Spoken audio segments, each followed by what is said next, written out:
नमस्कार विद्यार्थी मित्रो, आज आपण BA सेकंड इयरचा BA द्वितीय वर्षातील तृतीय सत्रामध्ये भूगोल विषयाच्या अनुषंगाने असणारा आपला पेपर हवामानशास्त्र या पेपरचा या ठिकाणी अभ्यास करतो। मित्रो, अगोदरच्या तासामध्ये आपण सौरशक्तीच्या वितरणावर परिणाम करणारे घटक या ठिकाणी बघितले आणि या घटकांच्या अनुषंगाने अभ्यास करत असताना आपल्याला आढळलं की सौरशक्तीचं वितरण हे संपूर्ण पृथ्वीवर भिन्न भिन्न स्वरूपामध्ये झालेलं आहे किंवा सौरशक्तीचं वितरण हे पृथ्वीवर असमान स्वरूपामध्ये झालेलं आपल्याला दिसून येतं। आणि मग हे असमान स्वरूपामध्ये झालेलं सौरशक्तीचं वितरण कशा पद्धतीने आहे, म्हणजेच सौरशक्तीचं जागतिक वितरण कसं आहे हे आपल्याला आजच्या तासाला या ठिकाणी बघायचं आहे। सौरशक्तीचे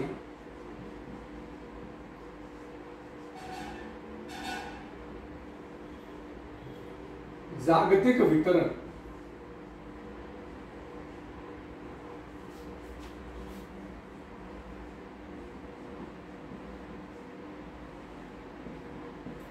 मित्रहो, ज्यावेळेस आपण सौरशक्तीचा विचार करतो त्यावेळेस आपल्याला माहिती आहे की जी सौरशक्ती ही सूर्याच्या पृष्ठभागापासून निघून पृथ्वीच्या असणाऱ्या पृष्ठभागापर्यंत पोहोचणाऱ्या या ऊर्जेला, शक्तीला आपण सौरशक्ती असं या ठिकाणी म्हणतो। आणि मग ही या प्रकारची सौरशक्ती साधारणतः सरासरी 1500 कोटी किलोमीटरचं असणारं अंतर काटून ही या ठिकाणी काही सेकंदामध्ये पृथ्वीच्या पृष्ठभागावर येते आणि काही सेकंदामध्ये पृथ्वीच्या पृष्ठभागावर आल्यावर साधारणतः या सौरशक्तीपासून पृथ्वीच्या पृष्ठभागाला या ठिकाणी उष्णता प्राप्त व्हायला सुरुवात होते। मग अशा प्रकारची या सौरशक्तीचं वितरण पृथ्वीच्या पृष्ठभागावर असमान स्वरूपाचं आहे। मग हे असमान स्वरूपाचं कसं आहे, म्हणजेच अक्षांशा संबंधी असणारं त्यांचं वितरण कसं आहे, कोणत्या अक्षांशावर कशा प्रकारचं सौरशक्तीचं वितरण आहे हे पाहण्याचे काम, म्हणजेच जागतिक सौरशक्तीचे वितरण या ठिकाणी बघण्याचे काम हे आपण या ठिकाणी करणार आहोत। मित्रहो, आपण जर एकंदर या सौरशक्तीचा विचार केला, वितरणाचा विचार केला तर आपल्याला आढळतं की विषुववृत्तापासून आपण जसजसं दोन्ही ध्रुवाकडे जाऊया, विषुववृत्तापासून आपण जसं दोन्ही ध्रुवाकडे जाऊया तसतसं सौरशक्तीचं वितरणाचं प्रमाण हे आपल्याला कमी कमी होत जाताना दिसतं। सौरशक्तीचं प्रमाण हे कसं कमी कमी जाताना आपल्याला दिसतं, म्हणजे याचा अर्थ असा की उच्च अक्षांशावर सौरशक्तीचं वितरण, सौरशक्तीचं प्रमाण हे कमी असलेलं आपल्याला दिसून येतं। या उलट विषुववृत्तावर सौरशक्तीचं वितरण हे अधिक प्रमाणात झालेलं आपल्याला दिसतं।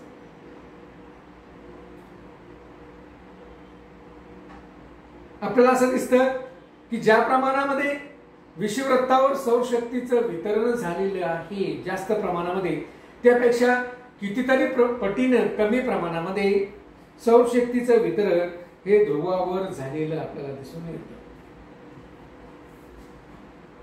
तसंच प्रामुख्याने या ठिकाणी आपण जर बघितलं तर आपल्याला असं दिसेल की यामध्ये पृथ्वीचं परिभ्रमणाचा देखील परिणाम असा होतो की या ठिकाणी सौरशक्तीचं प्रमाण हे बदललेलं आपल्याला दिसून येतं। पृथ्वीचं जे काही परिभ्रमण होतं या परिभ्रमणाच्या प्रमाणातून आपल्याला असं म्हणता येईल की परिणामातून या ठिकाणी सौरशक्तीचं प्रमाण कमी अधिक झालेलं आपल्याला या ठिकाणी दिसतं। भूपृष्ठावरील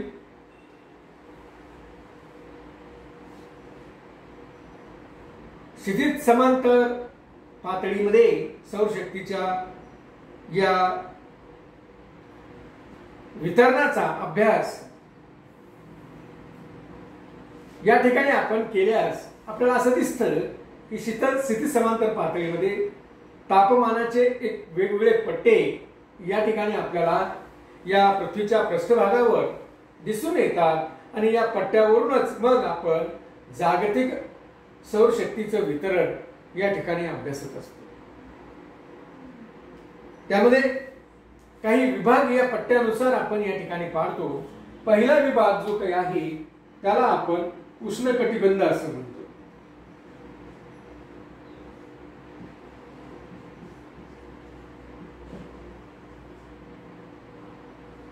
उष्णकटिबंध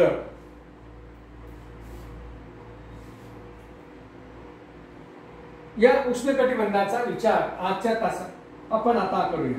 मित्रहो, ही पृथ्वी आहे. या पृथ्वीवर पृथ्वीच्या मध्यातून गेलेलं क्षितिज समांतर पातळीमध्ये असणारं सगळ्यात मोठं अक्षरवृत्त म्हणजे विषुवृत्त आहे. हे आहे विषुवृत्त, म्हणजे ज्याला आपण 0° अक्षरवृत्त असं देखील या ठिकाणी म्हणतो. म्हणजे हा उष्णकटिबंधाचा असणारा पहिला पट्टा जर या ठिकाणी आपण अभ्यासला तर यामध्ये महत्वाचं आपल्याला असं दिसतं की उष्णकटिबंध म्हणजे साधारणतः असं म्हटलं जातं की 0° अक्षरवृत्तापासून उत्तर गोलार्धामध्ये 23.5° अक्षरवृत्तापर्यंत म्हणजेच कर्कवृत्तापर्यंत 0° अक्षरवृत्तापासून साधारणतः 23.5° अक्षरवृत्तापर्यंत म्हणजेच ज्याला आपण कर्कवृत्त असं म्हणतो, ज्याला आपण या ठिकाणी कर्कवृत्त असं म्हणतो किंवा ज्याला आपण 23.5° उत्तर असं या ठिकाणी म्हणतो. 23.5° उत्तर असं देखील या ठिकाणी म्हणतो. यांच्या दरम्यान उत्तर गोलार्धामध्ये 0° अक्षरवृत्तापासून तर 23.5° उत्तर अक्षरवृत्तापर्यंत आणि दक्षिण गोलार्धामध्ये 0° अक्षरवृत्तापासून तर साधारणतः 23.5° दक्षिण अक्षरवृत्तापर्यंत 23.5° दक्षिण अक्षरवृत्तापर्यंत म्हणजेच मकर वृत्तापर्यंत याला आपण मकर वृत्त असं देखील या ठिकाणी म्हणतो. या मकर वृत्तापर्यंत असणारा जो काही भाग आहे यांच्या दरम्यानचा असणाऱ्या भागाला आपण उष्णकटिबंध असं म्हणतो. काय म्हणतो आपण तर उष्णकटिबंध असं या ठिकाणी म्हणतो. सूर्यकिरण या भागावर वर्षातून काही दिवस लंबरूप स्वरूपामध्ये असतातच. साधारणतः असं म्हटलं जातं की सूर्यकिरणे ही जी काही सूर्यकिरणे आहे ही पृथ्वीवर लंबरूप स्वरूपामध्ये कर्कवृत्त आणि मकर वृत्ताच्या दरम्यानच आपल्याला पडलेली दिसतात आणि कुठे ना कुठे वर्षभर ही सूर्यकिरणे या दरम्यान लंबरूप स्वरूपामध्ये असलेली आपल्याला दिसतात. म्हणून या भागामध्ये अधिक प्रमाणामध्ये सौरशक्ती वितरित केल्या जाते आणि या भागामध्ये अधिक प्रमाणात सौरशक्ती वितरित केल्या गेल्यामुळेच या ठिकाणी उष्णता अधिक प्रमाणात मिळते आणि म्हणून याला आपण उष्णकटिबंधीय प्रदेश असं या ठिकाणी म्हणतो. समजलं? कारण का तर सूर्याचं भासमान भ्रमण आपण या ठिकाणी बघूया की सूर्याचं भासमान भ्रमण हे 23.5° अक्षरवृत्ताच्या दरम्यानच होताना आपल्याला दिसतं. त्यामुळे तिथं कुठे ना कुठे वर्षभरामध्ये सूर्यकिरण लंबरूप स्वरूपामध्ये पडतात. म्हणून त्या ठिकाणी अधिक प्रमाणात उष्णता जाणवते. म्हणून आपण याला उष्णकटिबंधीय प्रदेश किंवा उष्णकटिबंधीय पट्टा असं या ठिकाणी म्हणत असतो. त्यानंतर दुसरा भाग आहे तो म्हणजे समशीतोष्ण कटिबंधीय. समशीतोष्ण कटिबंध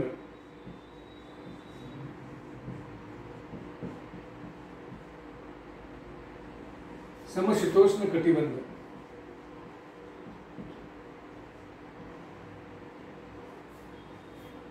समशीतोष्ण कटिबंधाचा जर आपण या ठिकाणी विचार केला मित्र तर साधारणतः 23.5 अक्षवृत्त, उत्तर गोलार्धामध्ये 23.5 अक्षवृत्त ते 66.5 अक्षवृत्त, म्हणजे कर्कवृत्तापासून आर्टिक वृत्तापर्यंत.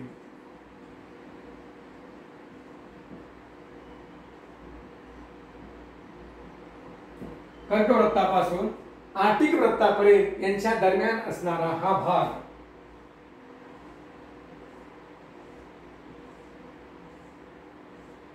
आणि दक्षिण गोलार्धामध्ये 23.5 अक्षवृत्तापासून तर दक्षिण गोलार्धातील 66.5 अक्षवृत्तापर्यंतचा जो काही भाग आहे हा 66.5 अक्षवृत्तापर्यंतचा असणारा भाग, ज्याला आपण या ठिकाणी अंटार्क्टिक वृत्त असं म्हणतो.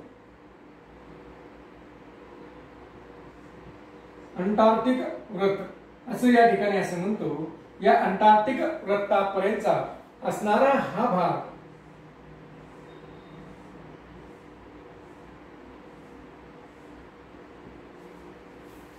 हा आहे उष्णकटिबंधाचा भाग, उष्ण. हा आहे समशीतोष्ण कटिबंधाचा भाग. कारण का तर वर्षभरामध्ये देखील या ठिकाणी एकदाही समशीतोष्ण कटिबंधामध्ये सूर्याची सूर्यकिरणे लंबरूप स्वरूपामध्ये पडत नाही.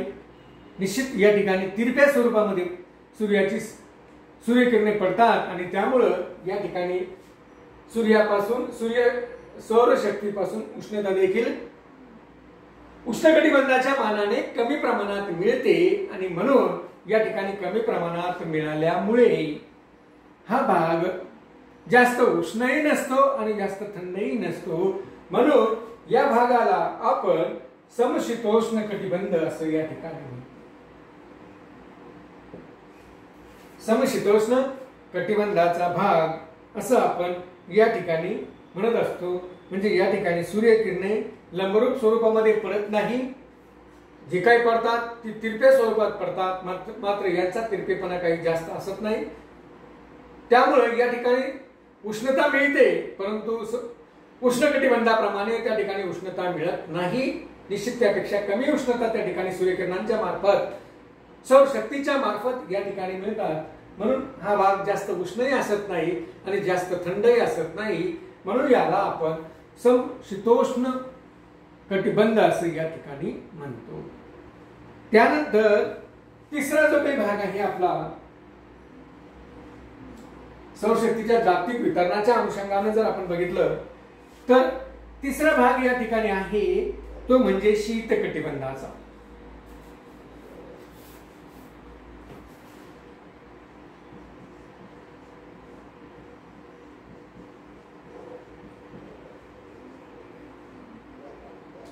शीत कटिबंधाचा भाग, थंड हवामानाचा भाग.